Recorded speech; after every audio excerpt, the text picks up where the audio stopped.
The walk-in hummed like a living thing. Maya had opened it before for trays and sheet pans, for stacked tubs of gelato and boxes of king crab, and each time the cold pressed against her face and hands and made her blink twice, the way an ocean makes a diver reconsider depth. Tonight, that cold held something else, a brittle, too small sound at the far back, like paper brushing against tile. She thought of the party upstairs, the Witmore Gala, chandeliers, waiters threading between guests who applauded the host's latest donation. She thought of the instruction pinned to the staff board in a handwriting that never softened: "Leave things pristine."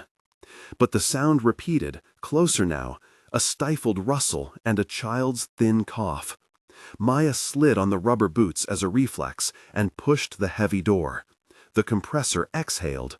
Her breath came out in a small cloud. Two small shapes were wedged together on a lower shelf, arms folded around knees, blankets too small and wet and barely covering them.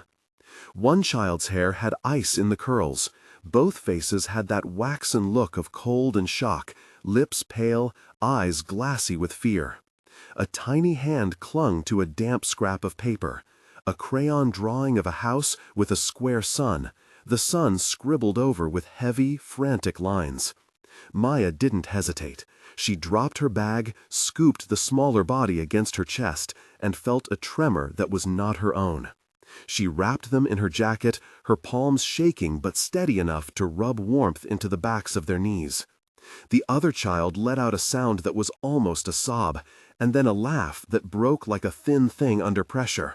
Maya whispered to him, soft consonants, a cadence that had comfort in it, because she had calmed other people before, because she had been the one who wiped counters while her own rent was late, who woke to the sound of someone else's cat at her window and fed it, who knew how to move without being seen. "Stay with me, okay?" she said, absurdly, as if she could make the promise stick simply by saying it. "I'm Maya, I'm here." The kitchen door banged above them, laughter and clinking crystal, and for a moment Maya felt a mechanical, distant terror. The estate thrummed with business as usual. She looked to the service corridor. A security light blinked. There were cameras high in the corners of the kitchen, their black eyes unblinking. Someone had let these children be cold enough to be invisible. She wrapped them in every towel she could find, fed them warm milk from a thermos she kept for long shifts, and tugged them into a small broom closet that smelled of lemon oil and laundry. She set a single nightlight, the small thing she carried in her bag because of long runs home and a fear of dark stairwells, on the shelf and watched the amber pool settle over their faces like a promise. The smaller one, Ethan, she learned his name when papers later confirmed it, pressed his cheek to the nightlight and slept a hollow, exhausted sleep almost immediately. The other, Eli, stayed awake long enough to hand Maya the paper drawing back, thumb worrying the torn edge. There was no time for indecision. Maya's phone trembled in her hand as she dialed the only person she trusted in the city who would not look at the two boys and ask who she was to raise an alarm. She called 911. She called Naomi 2 numbers down. Naomi answered on the 3rd ring. "I found them," Maya said without preamble. Her voice was rough with adrenaline. "In the freezer." Silence on the other end. Then, "Maya, stay where you are. Keep them warm. Don't let them back into the house. I'm on my way." Maya slid into the yellow light from the nightlight and watched the twins breathe, small chests moving like boats on a calm sea. She thought of the framed photograph she had nudged from the shelf to make room for the nightlight, a small picture of a woman with Isabel written in a child's looping script on the back.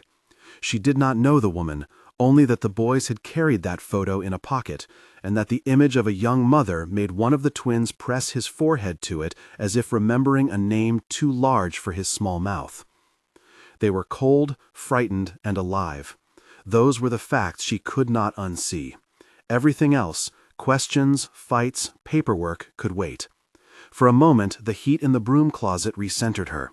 She had come for this, a job that required her to see the small, the hidden, the corners others ignored. Tonight, the invisible had been cruel enough to squeeze into the back of a freezer. Maya had no permission from anyone to refuse.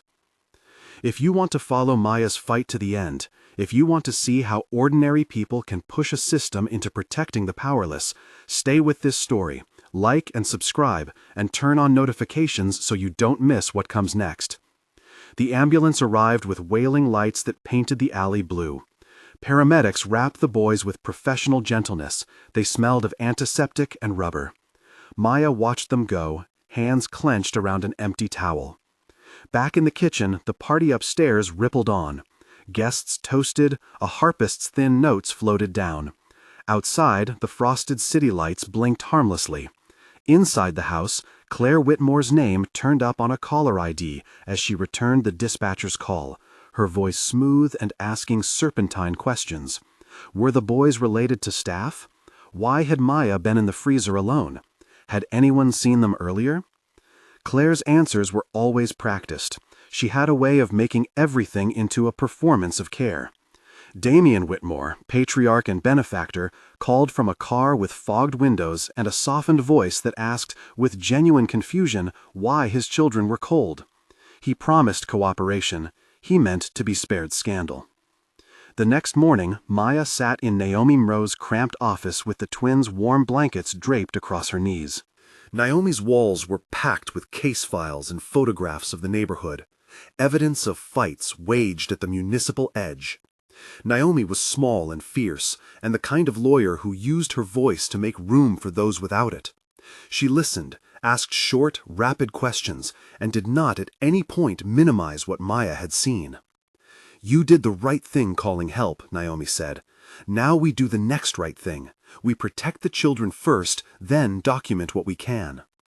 Maya had thought her duty ended once they were out of the freezer and into warm hands, but Naomi's eyes said there was more. A system that would keep them safe for the night might also fold back into its usual patterns unless someone insisted on truth. Naomi suggested hospitals, pediatric exams, the careful documentation that shaped the skeleton of a case. She said the words Maya dreaded and needed: evidence, witness statements, chain of custody. Her tone was practical, not cold. At St. Gabriel's Pediatric Clinic, Dr. Morales moved with a calm that felt like good medicine. He examined the twins in plain, clinical sentences: temperature, reflexes, observations. He refused to dramatize. He noted signs of exposure to cold, delayed responses, the way small children sometimes circled the edges of trust. He carefully logged the details that could be recorded without turning the children into specimens. He asked if Maya could stay, and Naomi stayed. Maya stayed because she could not imagine leaving them to an unknown fate in that house. School records arrived the next day. Miss Reyes, a first-grade teacher with kind, tired eyes, handed over a small stack of drawings. The children, Eli and Ethan, had begun to sketch at school months earlier. Suns with heavy marks across the faces, houses with locked doors, figures with dark circles around them. Miss Reyes said the boys had become quiet, withdrawn from lunchroom games, always on the edge of sleep. She had nudged them into art as a way to see their world. The drawings had been small screams in color. Maya's notebook filled in a hand she had learned during years of note-taking: dates, times, impressions, the soft rhythm of documentation. She learned to write without letting the page take the edges of her sleep. In the margins, she wrote names: Claire Witmore, host, cultivates image; Damien Witmore, distant, anxious; Isabel, photo found on the boys, deceased, unclear circumstances. She made quick sketches of the freezer layout, of the security camera in the corner of the kitchen, of the route between the staff corridor and the back alley. She dated every entry. Ben Harlow came recommended by Naomi. He was not flashy, a man with gray at his temples and a soft way of moving through spaces as if trying not to make them louder than necessary. He had been a PI for years. He believed in small facts stacked until they became weight. Ben negotiated access to night shift logs from delivery companies, public fragments that showed a late shipment to the Witmore residence the week before. He contacted a local security firm and asked, politely and without legal jargon, whether footage could be confirmed. From the server room, a partial clip arrived. A hallway camera, grainy, time-stamped, showing a small pair of boots entering the service corridor late one night, followed by a woman in heels. The angle did not reveal faces, but suggested a pattern: children moving through places they should not have been. Claire's PR machine fired quickly. Within 48 hours, the estate released a statement about unfortunate miscommunication, and Claire posed in a photograph on social media, a pale gown, arm draped around a designer handbag, the caption mentioning charity and family. A media outlet sympathetic to the Witmore name published an op-ed about the dangers of false accusations and the need to respect philanthropic families. Naomi expected this. She had seen it before. Privilege sharpened into defense. Maya felt it in a different way. Her shifts became heavier with small friction. A supervisor who had been civil before began to edge conversations toward reprimand. Why had she been in the freezer alone? Had she followed protocol? The estate lawyer sent a terse email requesting a statement. Maya replied with the truth. She did not want to embroil herself. She wanted the children safe. But Naomi insisted on a full account. If we don't make a record now, Naomi said, they'll write the record for us. Dana Walsh from Child Protective Services moved with a stern kindness. She explained the limits of her authority and the expanses of her responsibility in the same breath. CPS could secure temporary custody, arrange for medical and psychological evaluation, and, crucially, help build a case if there was evidence of harm. Maya learned that the system could be both ladder and barrier, full of professionals who cared, and a structure that often bent toward caution when caution protected the privileged. Between hospital, school, and CPS, the first discrete evidence beats took shape. The medical documentation from Dr. Morales noting signs consistent with cold exposure. The teacher's portfolio with the boys' drawings and notes on withdrawn behavior. The recovery of a tense, muffled audio clip from an old baby monitor found in the boy's toy chest. A voice saying, "Don't cry," in a tone that suggested control rather than coaxing.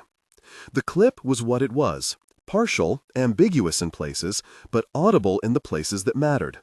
Ben's technician enhanced the file's clarity within ethical limits. No tampering, just amplification of existing sounds. And Naomi had them transcribed, careful to preserve what the recording showed without embellishment. Claire's first countermove was to deny access to portions of the house allegedly on privacy grounds and to threaten legal action against any staff who leaked photographs or recordings. Her lawyer's letters were formal and cold, designed to frighten. Claire herself performed the role of shocked mother flawlessly in interviews, a porcelain smile and a steady stare that promised consequence for those who dared defame her household.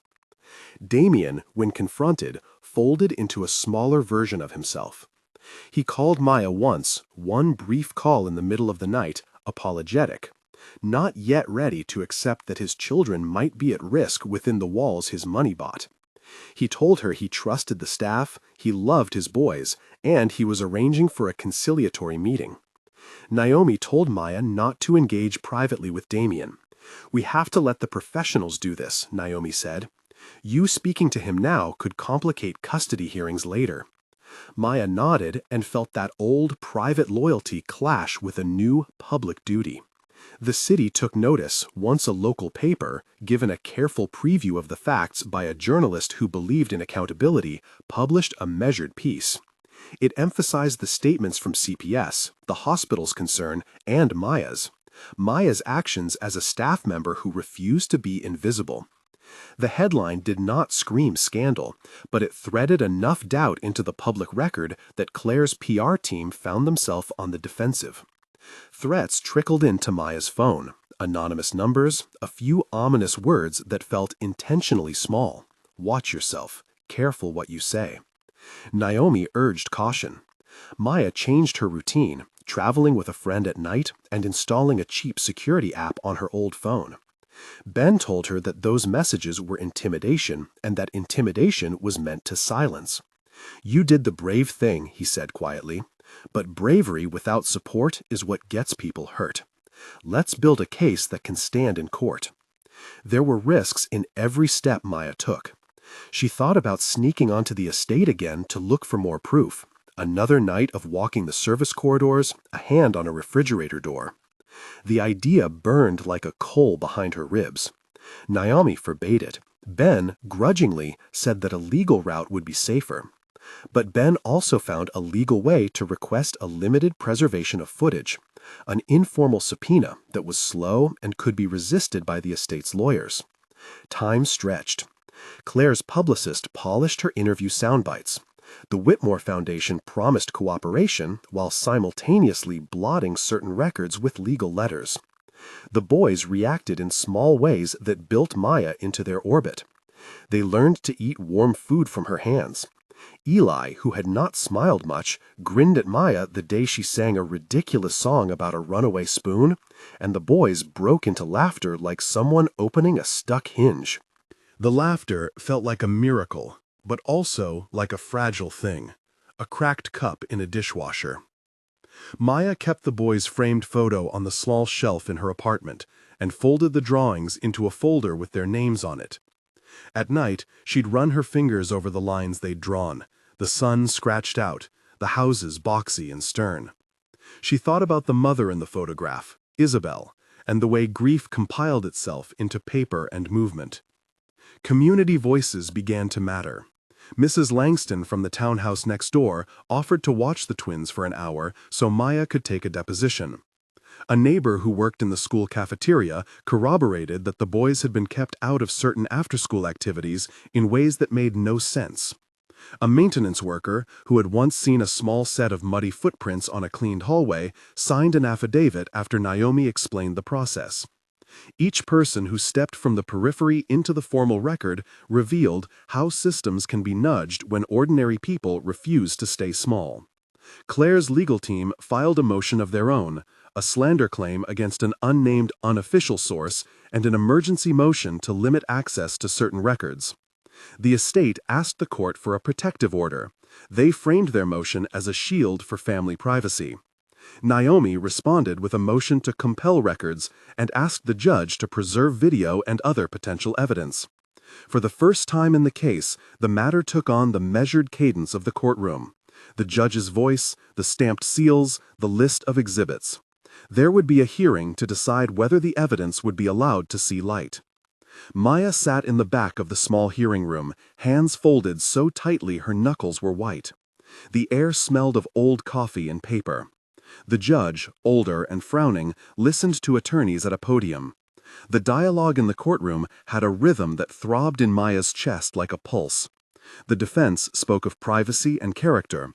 The plaintiff's counsel, Naomi, spoke of the duty to protect children. Ben, who had been corralled into formal testimony as a professional witness, described the basic facts: a freezer, 2 children, a nightlight, a photograph, a feed of security footage saved in a temporary cache. He stuck to what he knew without theatricality, which made him credible. It was the transcript of Dr. Morales' notes and Miss Reyes's teacher portfolio that threaded the judge's skepticism toward action. The judge ultimately ordered limited preservation of footage and allowed certain medical and school records to be received as materials for further hearings. He issued a temporary protective order that removed the boys from the Witmore house pending a full hearing on custody and safety. It was not the final victory, far from it, but it was a hinge. Maya felt the hinge swing under her weight, a small motion that could still fail if pushed hard enough. Claire responded with outrage in public and private. She called the court's order an intrusion into family life, lashed out at Naomi in a terse letter, and staged a press conference that contained a carefully curated tear and a script about the pain of being misunderstood. Damien, who had sat on his hands for too long, began to appear in public with the boys in staged photographs that prompted the social media machines to roar back into life with analysis and opinion. Maya found photographs of the same two boys in a paper the next morning, wrapped in designer scarves, and felt a rotten physical sickness. Naomi told her to focus on the legal strategy. "Don't let them turn this into theater," Naomi said. "We need transcripts, witnesses, chain of custody." The legal gears ground toward the hearing date. Naomi filed for a custody ruling that would award guardianship to a neutral body pending final determination. She asked for supervised visits, for psychological evaluations, for a clear record of injuries that were not sensationalized. The Witmore attorneys argued for their client, a family with resources and reputation and the ability to make the legal world move in their favor. Maya watched as documents piled like a dam and as public opinion swayed first one way, then another, then settled into a muddy middle. Meanwhile, the boys adjusted to the strange new pattern of their days. They had therapy sessions that were quiet and tactical. They had short, kind interviews with CPS agents who asked them simple questions and then gave them stickers and warm blankets. Maya learned to ask permission from Eli before bending to wipe his nose. She watched as they practiced saying their names aloud in a room that had no shadows. There were small victories: a bedtime routine with nightlights and grassy-scented shampoo, toothpaste left on the counter as a promise of ordinary mornings. Then, 3 days before the scheduled hearing, Claire's legal team filed an emergency motion of a different kind, an injunction that threatened to subpoena the staff's personal devices and to characterize any unauthorized recordings as illegal. It was a broad maneuver meant to chill testimony. Naomi labeled it for what it was in a late-night call, a scare tactic. Maya felt that cold tendril of fear creep back into her chest. If the injunction stood, key evidence, some of which lived as files on Ben's secure server, and some on the edge of whether certain technicians had retained copies, might be compromised. The night the injunction came, Maya sat with the boys at a small kitchen table in her apartment, a pot of stew steaming under the lamp. Eli traced a star with a stub of crayon, and then, without looking up, asked Maya a question that tightened her throat. "Will she come back?" he said, and for a moment the small words held the entire weight of the world. Maya placed her hand flat on the table, touching the circle of heat the stew had left. "No," she said, and it was both an answer and an effort. No, she would not let that happen, not if there was any way to make the law keep them safe. But she also understood how the law could be slow and compromised by money and reputation. Naomi and Ben were the scaffolding. Maya was the person who had found them in the dark. She would not be the person to take justice into her own hands, but she could bear witness and insist that the system do its job. When the hearing convened, the courtroom filled with quiet tension. Reporters clustered outside the oak doors. Claire sat porcelain and composed, her lawyer at the ready. Damien's face was drawn.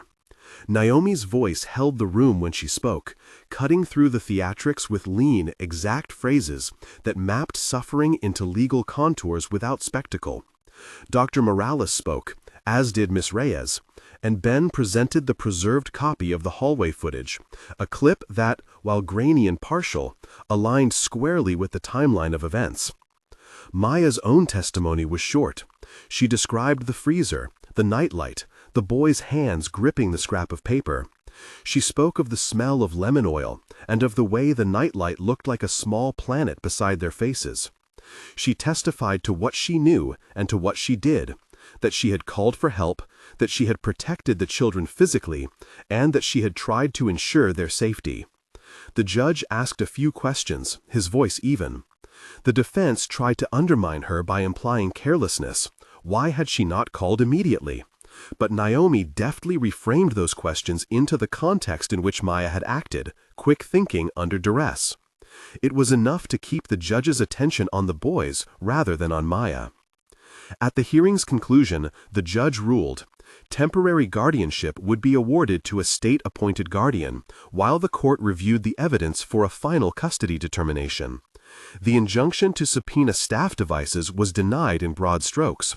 The court recognized the risk of fishing expeditions that could harm privacy and ordered a limited discovery that balanced privacy concerns with the need for truth. It was a compromise and a cautious one, but it moved decisively enough to keep the boys out of the house for the time being. Outside the courthouse, cameras flashed, and a chorus of anonymous takes rose to life. For the first time, the Witmore name could not simply smooth every difficult corner with a smile. Claire's spokesperson announced intention to appeal. Damien released a statement about family privacy. Naomi urged patience. Maya felt a fatigue that was physical and moral. The nightlight in her bag seemed to have grown heavier. The small domestic rituals, brushing teeth together, aligning tiny shoes by the door, telling a bedtime story, began to stitch a new kind of life. The boys learned their new school bus route. Eli picked up a pencil and practiced curves of letters with a concentration that Maya smiled. They helped with dishes in tiny ways, and Maya tucked their drawings into a cardboard folder labeled Eli and Ethan, Art and Notes. She placed the framed photo of Isabel on the small mantel in her living room, not as a relic, but as company.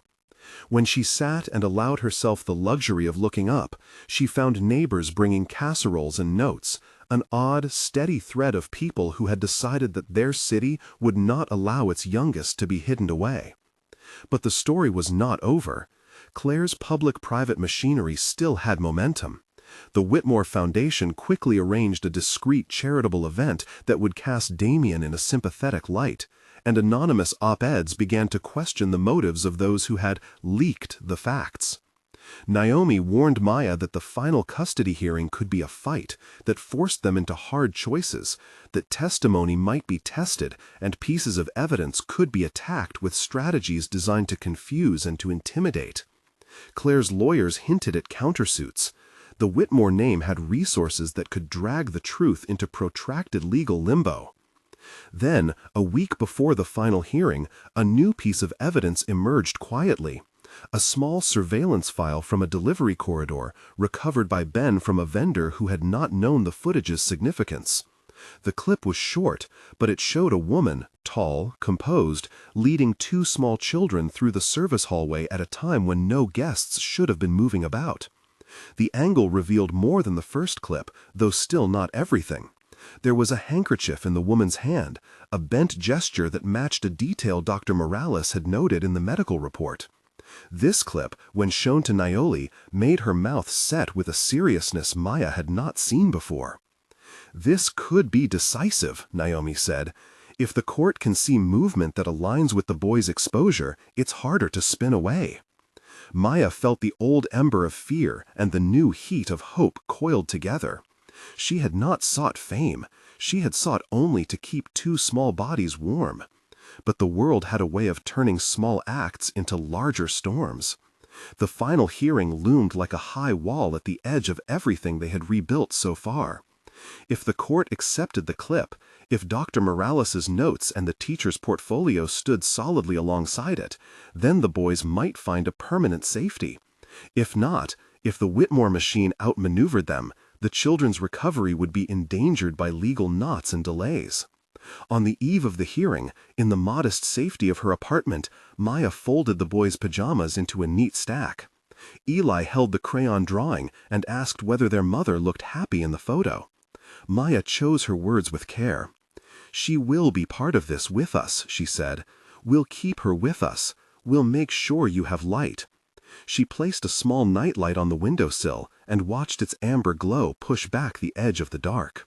She did not know how the court would rule. She did not know whether Claire would be held to account. But she knew the truth of where she had been that night. The hum of the compressor, the small sound like paper, the nightlight against a child's cheek. She knew that she would not let the boys be invisible again. Morning. Courthouse. Arguments to be made. Maya eased her jacket around her and took the twins' hands, the small, warm weight of them grounding her. She carried with her a folder bulging with drawings, transcripts, the preserved audio, Ben's notes, and a copy of the video that might change everything. When they stepped into the courthouse, cameras flashed once more, but the light in Maya's chest held steady. The hearing would decide many things, but she had already committed to a life that would not let small bodies be left in the cold. The doors closed behind them, and, for a breath, everything turned inward, toward the small business of telling the truth plainly and seeing whether the law would protect those it existed to protect. The courtroom smelled of old varnish and too bright coffee. A fan hummed above the high windows. Light slanted in and fell across the judge's bench like a pale verdict. Cameras waited beyond the rail, but inside the room it was quieter than the morning had been. Closer now, taut as a string drawn tight between two hands. Naomi rose first with Ben beside her, the laptop and a small portable drive laid on the table like instruments in a case. Maya tightened both boys' hands until their small knuckles pale, then smoothed Eli's hair with a thumb so quick it might have been habit.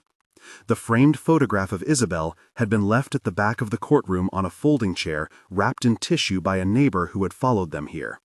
It looked at them with an unfamiliar stillness, like a promise suspended.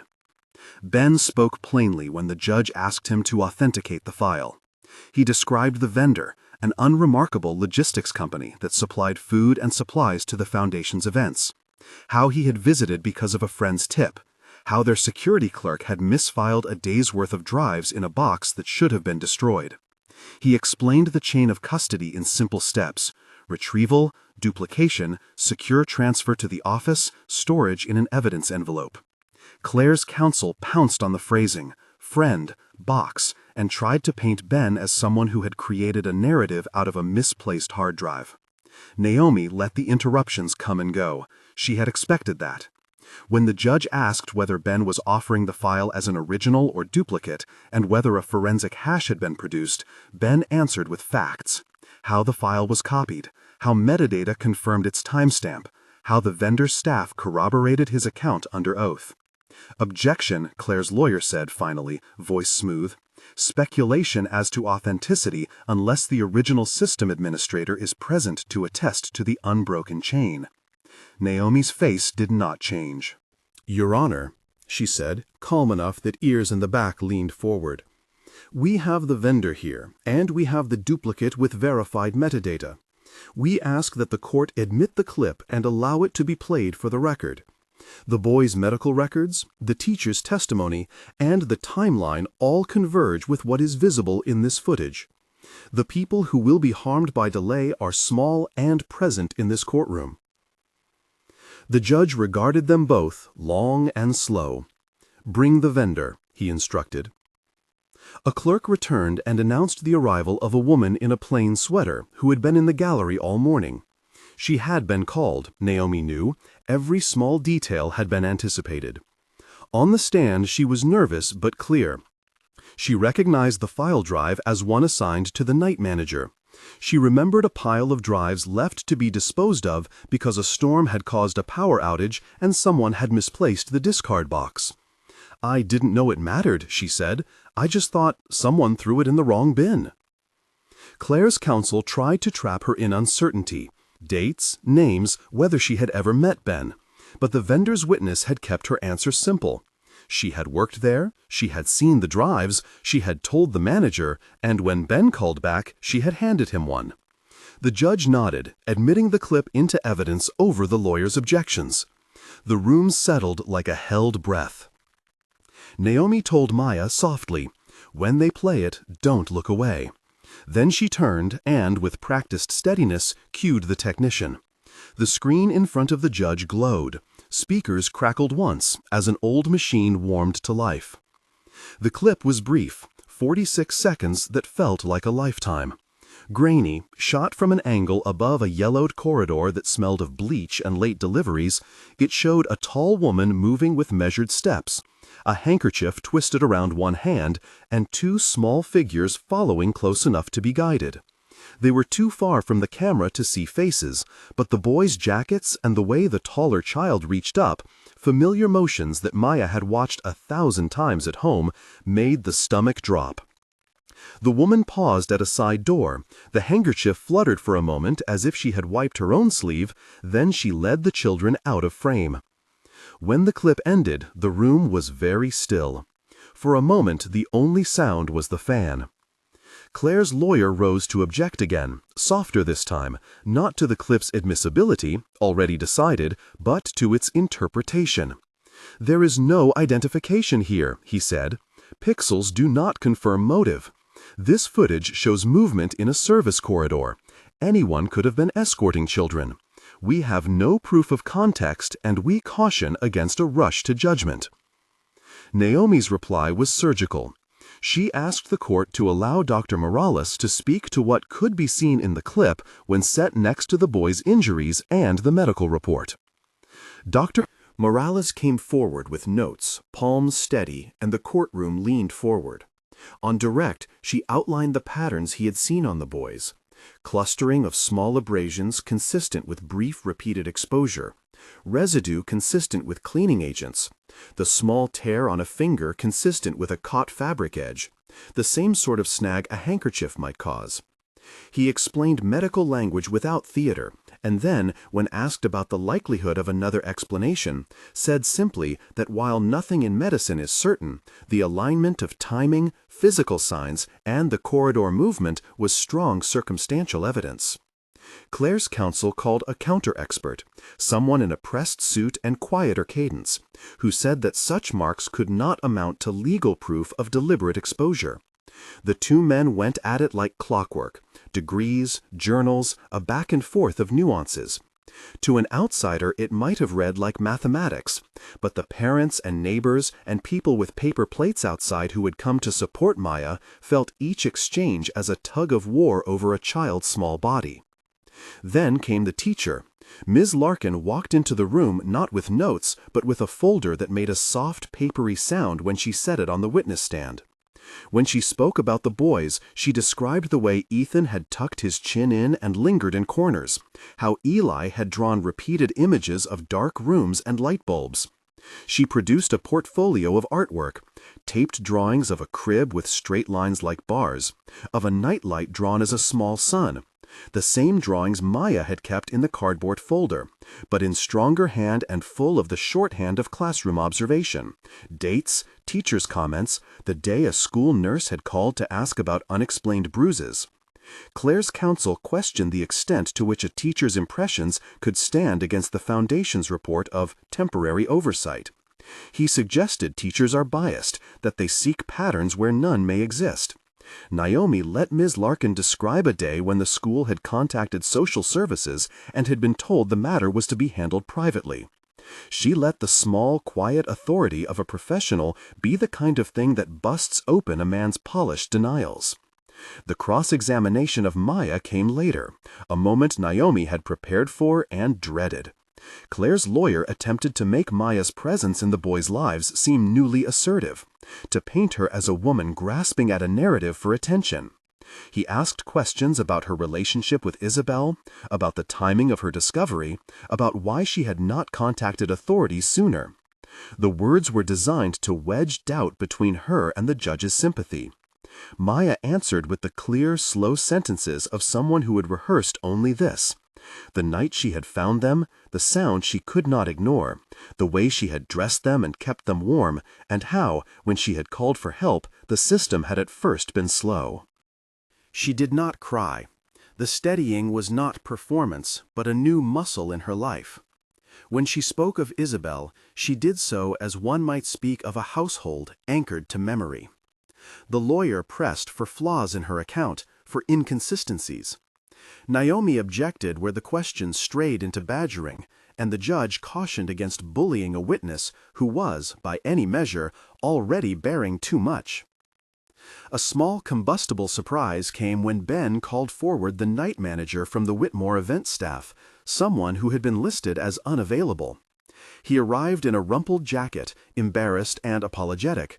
For a beat, it seemed he would refuse to answer, until Naomi's quiet insistence, speaking to him as someone who might yet do the right thing, loosened him.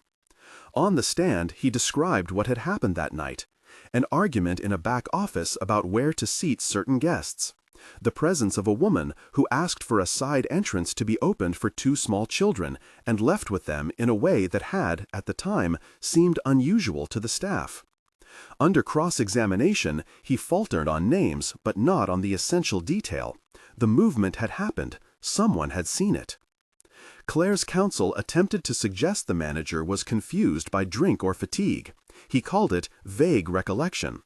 Yet his hesitancy did little to erase the clip.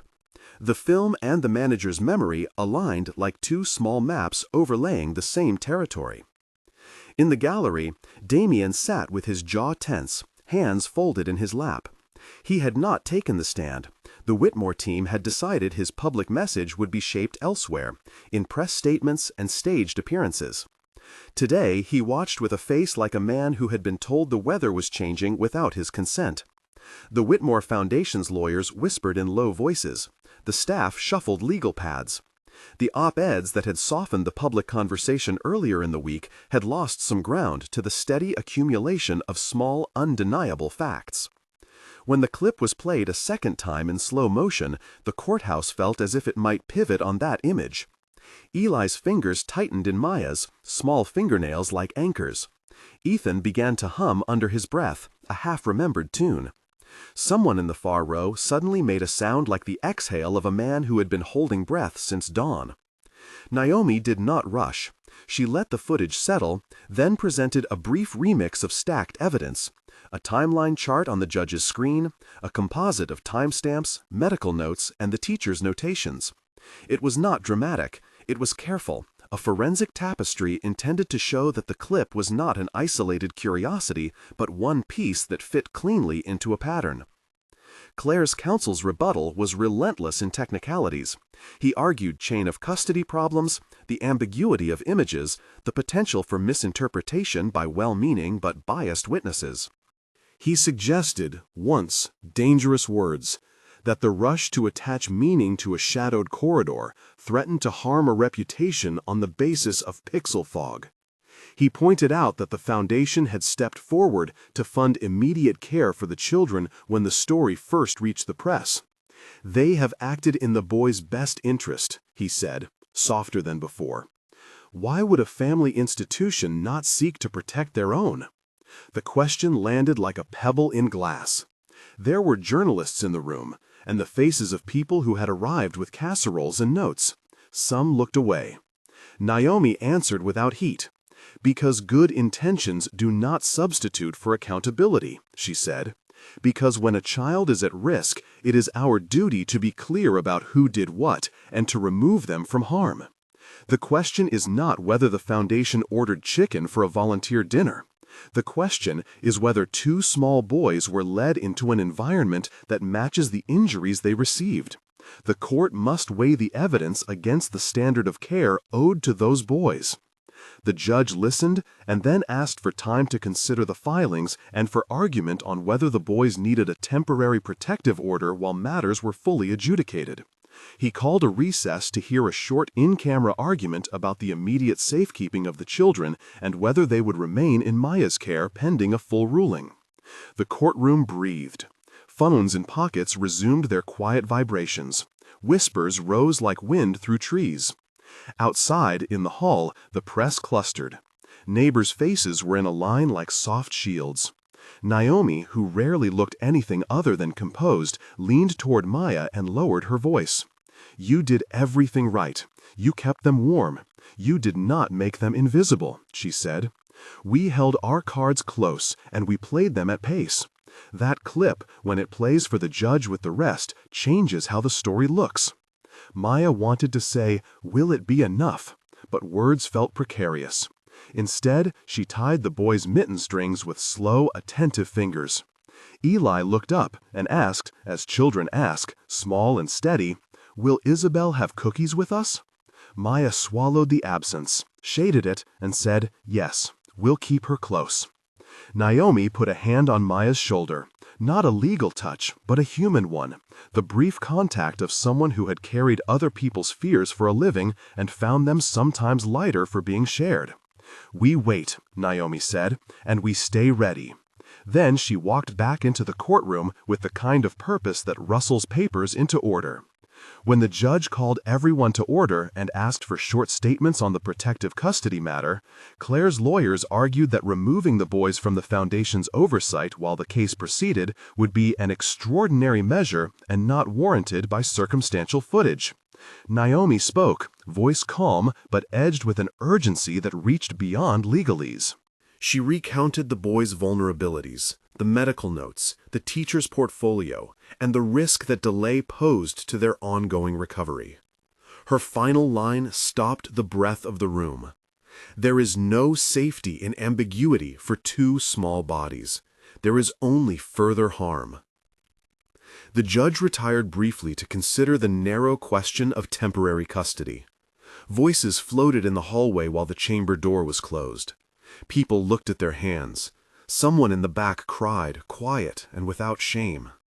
The boys snuggled against Maya, nightlight memory warm and improbable in the daylight. When the judge returned, he read a short order. Temporary custody would remain with Maya pending the final hearing, but the Foundation would be allowed supervised visitation, no unsupervised access, until the court could examine the full record. Claire's counsel breathed as though some weight had been lifted. Naomi exhaled with a soft, almost inaudible sound. For now, the court had chosen the small safety of two children over the convenience of powerful interests. A murmur went through the room, not triumphant, but relieved. Supporters gathered where they could, strangers pressing forward with small congratulations. The Witmore team made no gestures of defeat. Lawyers file appeals and cautions like people gather umbrellas. But in the gallery the staff shuffled, and their faces lacked the crispness of strategy. Outside the courthouse, the city had not stopped turning. Cameras captured Maya moving down the steps with children on either side of her, a little knot of neighbors and reporters parting like a tide. Ben stayed at a cautious distance.